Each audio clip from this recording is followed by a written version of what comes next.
That man Dursley rushing on his fate, continued Mlvny, solemnly wagging his head. All hell hath no name bad enough for me that tide. Faith, he called me a robber, me, that was saving him from continuing in his evil ways without remonstrance. And to a man of conscience, a remonstrance may change the chance of his life. 'Tis not for me to argue, says I, for whatever ye are, Mr. Dursley, but by my hand I'll take away the temptation for you that lies in that sedan chair. You'll have to fight me for it, says he, for well I know that you will never dare make a report of anyone. Fight I will, says I, but not this day, for I'm reduced for wanting of nourishment. You've an old bold hand. You're an old bold hand, says he, sizing me up and down. And a jewel of a fight we will have. Eat now and drink, and go your way. With that he gave me some hump o' whiskey, good whiskey, and we talked of this, and that a while. It goes hard on me now, says I, wiping my mouth, to confiscate that piece of furniture, but justice is justice. You've got out jet, says he. There's the fight between. There is, says I, and a good fight. Ye shall have the pick of the best quality in my regiment for the dinner you have given this day. Then I came hot foot for you two. Hold your tongue, the both. 'Tis this way. Tomorrow we three will go there, and he shall have his pick between me and Jock. Jock's a deceiving fighter, for he's all fat to the eye, and he's moves slow. Now I'm all beef to the look, and I move quick, but by my reckoning, the Dursley man won't take me. So me and Othis will see fair play. Jock, I tell you, 'twill be a big fightin', whipped with cream above the jam. After the business, 'twill take a good 3 of us. Jock'll be very hurt, to haul away the sedan chair. Palquin, this from Othris. For whatever it is, we must have it.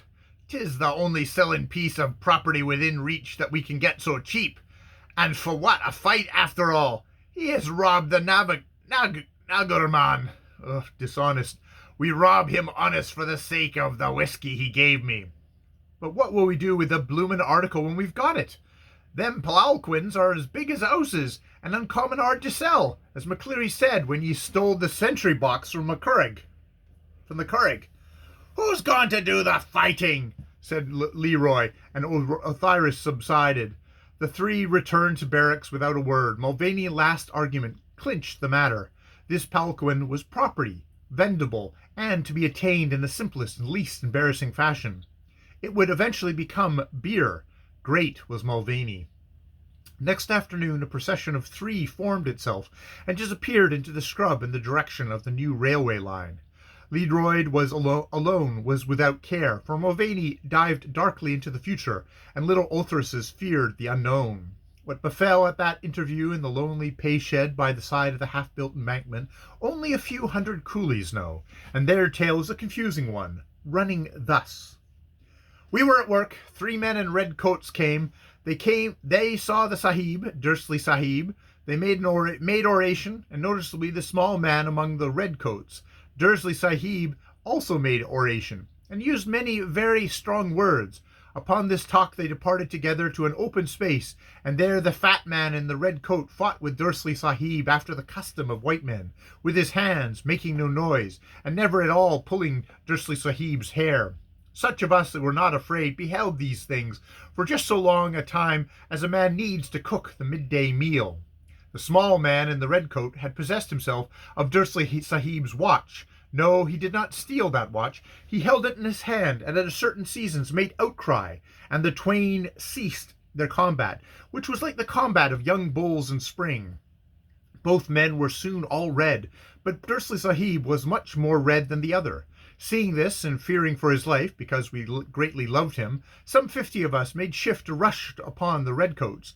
But a certain man, very black as to the hair, and in no way to be confused with the small man or the fat man who fought, that man, we affirm, ran upon us, and of us he embraced some 10 or 50 in both arms, and beat our heads together, so that our livers turned to water, and we ran away. It is not good to interfere in the fighting of white men. After that Dursley Sahib fell and did not rise. These men jumped upon his stomach and despoiled him of all his money, and attempted to fire the pay shed, and departed. It is true that Dursley Sahib makes no complaint of these latter things having been done. We were senseless with fear, and do not at all remember. There was no palanquin near the pay shed. What do we know about palanquins? It is true that Dursley Sahib does not return to this place on account of his sickness for 10 days. This is the fault of those bad men in the red coats, who should be severely punished, for Dursley Sahib is both our father and mother, and we love him much. Yet, if Dursley Sahib does not return to this place at all, we will speak the truth. There was a palanquin, for the upkeeper of which we were forced to pay 9/10 of our monthly wages. On such mulchings, Dursley Sahib allowed us to make obeisance to him before the palanquin. And what could we do? We were poor men. He took a full half of our wages. Will the government repay us those monies? Those 3 men in red coats bore the palanquin upon their shoulders and departed. All the money that Dursley Sahib had taken from us was in the cushions of that palanquin. Therefore they stole it. Thousands of rupees were there, all our money. It was our bank box, to fill which we cheerfully contributed to Dursley Sahib's 3/7 of our monthly wages. Why does the white man look upon us with the eye of disfavor? Before God there was a palanquin, and now there is no palanquin. And if they send the police here to make inquisition, we can only say that there has never been any palanquin. Why should a palanquin be near these works? We are poor men, and we know nothing. Such is the simplest version of the simplest story connected with the descent upon Dursley. From the lips of the coolies I received it. Dursley himself was in no condition to say anything, and Mlvny preserved a massive silence, broken only by the occasional licking of the lips. He had seen a fight so gorgeous that even his power of speech was taken from him. I respected that reserve until, 3 days after the affair, I discovered in a disused stable in my quarters a palanquin of unchastened splendor, evidently in past days the litter of a queen. The pole thereby it swung between the shoulders of the bearers was rich with painted papier-mâché of Kashmir. The shoulder pads were of yellow silk. The panels of the litter itself were ablaze with the loves of all the gods and goddesses of the Hindu pantheon. Lacquer on cedar. The cedar siding doors were fitted with hasps of translucent juniper enamel, and ran in grooves shod with silver. The cushions were brocaded Delhi silk, and the curtains which one hid any glimpse of the beauty of the king's palace were stiff with gold. Closer investigation showed that the entire fabric was everywhere rubbed and discolored by time and wear, but even thus it was sufficiently gorgeous to deserve housing on the threshold of a royal zenna. I found no fault with it, except that it was in my stable. Then, trying to lift it by the silver-shod shoulder pole, I laughed.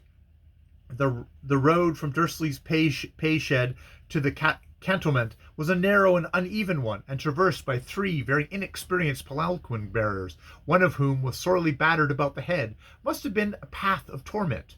Still, I did not quite recognize the right of the 3 musketeers to turn me into a fence for stolen property. "I'm asking you to warehouse it," said Mlvny when he was brought to consider the question.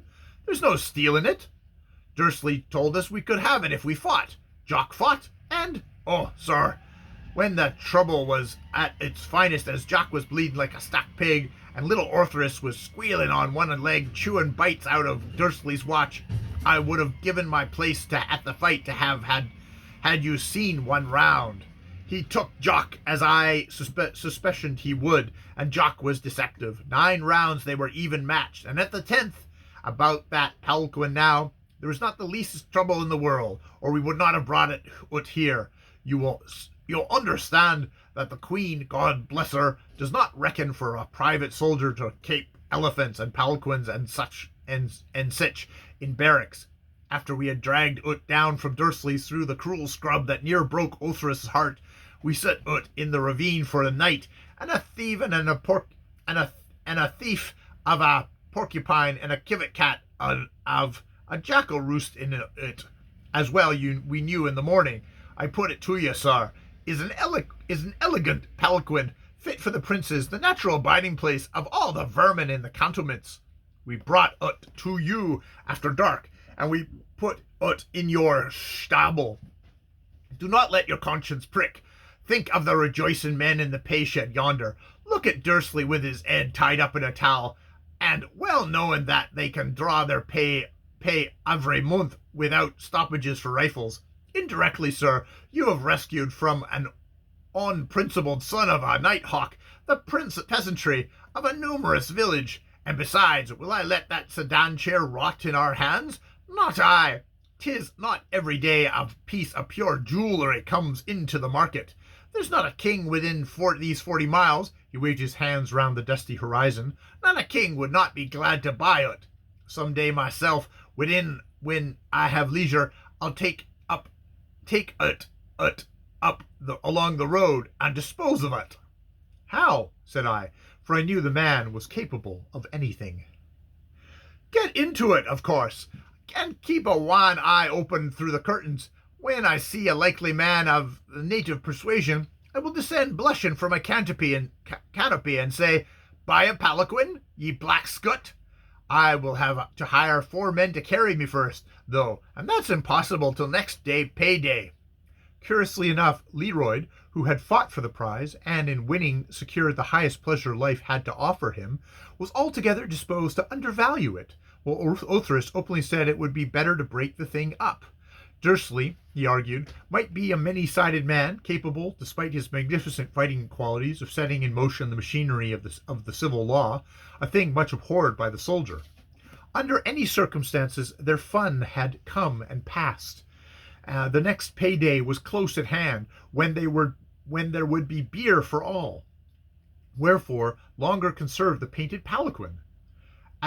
A first-class rifle shot, and a good little man of your inches you are, said Mlvny, but you never had a head worth a soft-boiled egg.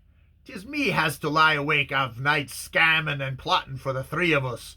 Othrys, me son, 'tis no matter of a few gallons of beer, no, nor 20 gallons, but tubs and vats of firkins in that sedan chair.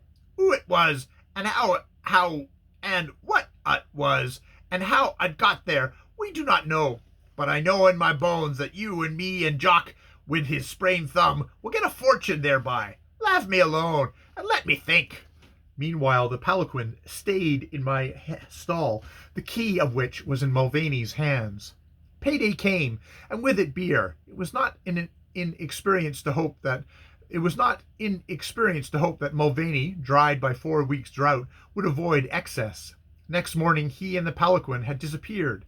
He had taken the precaution of getting 3 days' leave to see a friend on the railway, and the colonel, well knowing that the seasonal outburst was near, and hoping it would spend its force beyond the limits of his jurisdiction, cheerfully gave him all he demanded. At this point, Mlvny's history, as recorded in these mess rooms, stopped. Othrys carried it not much further. No, he wasn't drunk, said the little man loyally. The liquor was no more than feeling its way round inside of him, but he went and filled a whole bloomin' palanquin with bottles for him before he went off. He's a-gone and hired 6 men to carry him, and I had to help him into his nuptial couch, 'cause he wouldn't hear reason. He's gone off in his shirt and trousers, swearing tremendous, gone down the road in the palanquin, waving his legs out o' window. Yes, said I, but where? Now you ask me a question. He said he was going to sell that palanquin, but from observations what happened when I was stuffing him through the door, I fancy he's gone to the new embankment to mock at Dursley.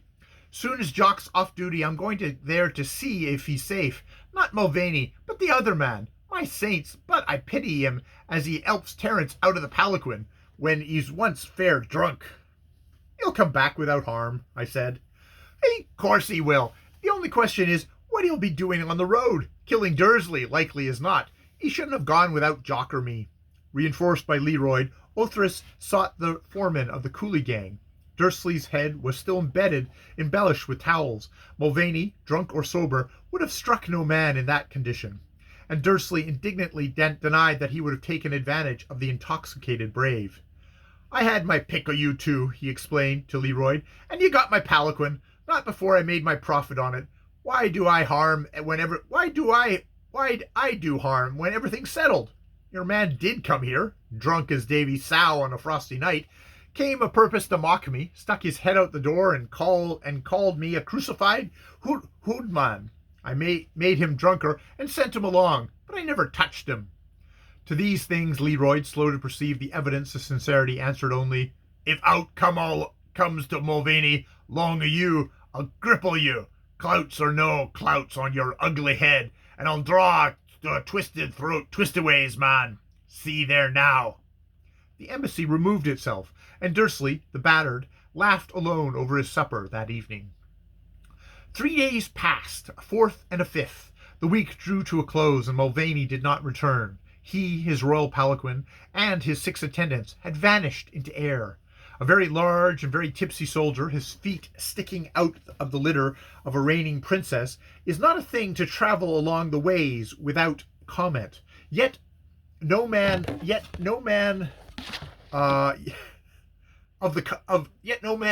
of all the country round had seen any such wonder. He was, and he was not, and Leroyd suggested the immediate smashment of Dursley as a sacrifice to his ghost.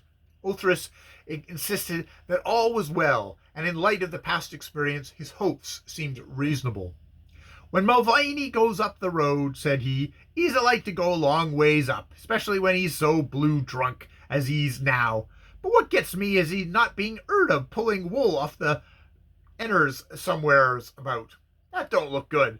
The drink must have died out in him by this, unless he's broke a bank then. Why don't he come back?